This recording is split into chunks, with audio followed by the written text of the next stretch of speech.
Janjić, tablice su samo početak Kurtijevih mera reciprociteta, Lajčak ne razume, a to vodi u rat. Odluka Prištine u uvođenju reciprociteta u slučaju registarskih oznaka nije kraj, nego samo početak mera kosovskog premijera Aljbina Kurtija prema Srbiji, a reciprocitet je opasan i nije politika normalizacije, što nažalost ne razume specijalni izaslanik EU za dijalog Beograda i Prištine Miroslav Lajčak, kaže analitičar Dušan Janjić.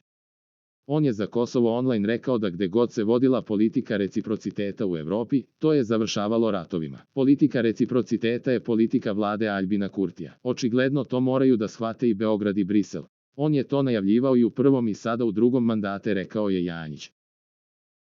Navodi da je Priština konkretnu meru, odgovor na tablice, najavljivala u pripremi za sastanak pre nedelju dana u Briselu, kao i u prištinskim medijima. Niko nije iznenađen oko datuma i konkretne mere, kaže Janjić, i navodi da je siguran da Beograd neće ući u konflikt i da se zna da bi, ako bi Srbija krenula putem reciprociteta, u ekonomskom i političkom smislu izgubila Kosovo. Naveo je da reciprocitet znači tuk na utuk i da to nije politika normalizacije. Dijalog je o politici normalizacije i tako je definisano stavovima Generalne skupštine UN, naveo je Janjić. Spada, kaže, među one koji su Lajčaku od prvog dana mandata pokušavali da objasne da to nije birokratska igra. Naprotiv, on ne samo da to ne razume, nego je i omogućio da Borelj dođe i da prisustvuje otvaranju, odnosno spajanju granice na Merdarima, a obojica su prošle godine proglasili da je Priština suspendovala takse. Priština nije suspendovala takse prošle godine. Priština je takse BiH potpuno ukunila, Srbiji privremeno i najavila čitav paket mera reciprociteta i u ekonomiji, kaže Janjić. Smatra da ovo nije kraj, nego početak mera Aljbina Kurtija, za koga kaže da očigledno želi da na ovaj način dobije izbore.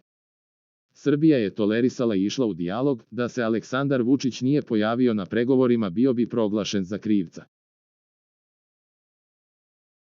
Srbija s pravom nije opominjala Lajčaka, jer je njegov posao da zna šta znači reciprocitet, a s druge strane, ima mogućnost da koristi i sigurno će koristiti ovu privremenu krizu na severu da pritiska više, rekao je Janjić. On smatra da time što Lajčak skraćuje program posete u Beogradu pokazuje da ne razume problem kojim se bavi, a da time, kao i izostavljanjem susreta sa poslovnim ljudima u Srbiji koji bi mogli da mu kažu šta se dešava sa politikom reciprociteta, opet pokazuje nejednak tretman Srbije i Kosova. U Srbiji se zadovoljava susretom sa direktorom kancelarije za Kim Petrom Petkovićem i Vučićem i time ih dodatno opterećuje, a kad ode na Kosovo napravi 20 sastanaka i pomaže Kurtiju u tome da postoji privid da postoje neke konsultacije. Konsultacije su neophodne. Lajčak bi trebalo da ima potrebu da čuje i mnoge druge u Beogradu i da nešto nauči, kaže Janjić. Žao mu je, navodi, što je Lajčak pokazao da, bez obzira na iskustvo, nije dorastao krizama kakva će se otvoriti na Kosovu.